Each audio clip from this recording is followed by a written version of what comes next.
Hello guys, let us now see what is meant by affine combinations. An affine combination of vectors is a special kind of linear combination. Given vectors v1, v2 up to vp in Rn and scalars c1, c2, cp, an affine combination of v1, v2, vp is a linear combination c1, v1 plus c2, v2 plus and so on up to cp, vp if the weights satisfy the condition C1 plus C2 plus and so on plus Cp equal to 1. Then such combination we call as affine combination. Now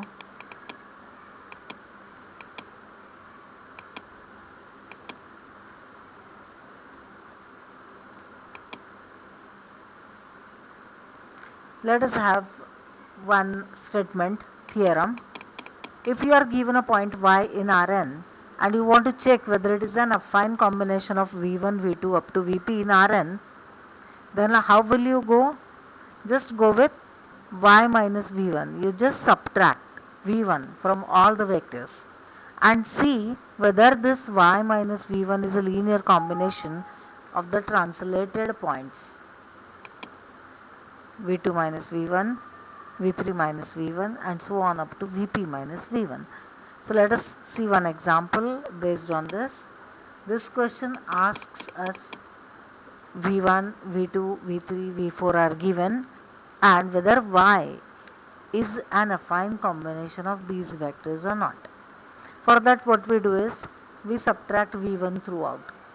v2 minus v1, you can see 2 minus 1 is 1, 5 minus 2 is 3, v3 minus v1, 1 minus 1 is a 0 and 3 minus 2 is a 1, v4 minus v1, so minus 2 minus 1 makes it minus 3, 2 minus 2 is a 0 and lastly y minus v1, it is 4 minus 1, 3 and 1 minus 2, so minus 1.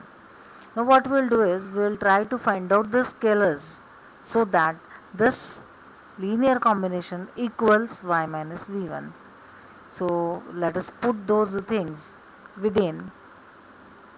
So what we are getting is C2 times column matrix 1 3, C3 times column matrix 0 1, C4 times column matrix minus 3 0 and equal to it is y minus v1. So by Gaussian elimination what we do is we get this matrix.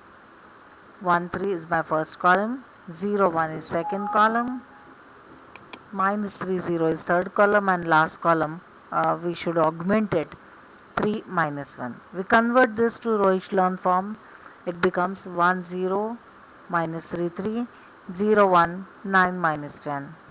We rewrite this system. If we rewrite this system, what do we get here? This is C2 plus 0 C3 minus 3 C4 equal to 3. I repeat, C2 plus 0 C3 minus 3 C4 equal to 3. 0 C1 plus 0 C2 plus C3 plus 9 C4 equal to minus 10. So this way we get two equations in hand. With these two equations you can see C4 is a free variable. So if C4 happens to be 0, then what do we get? These are the values. C4 is 0, so C2 becomes 3 and C3 becomes 10.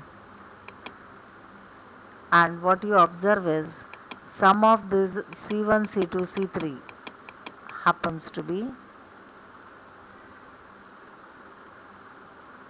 so what you got is y as 8 v1 plus 3 v2 minus 10 v3. So sum of the coefficients 8 plus 3 minus 10 becomes 1. So it's an affine combination. You can check with another value of C4. If you take C4 as 1, you get this particular value. You can check it at once. Okay, bye then.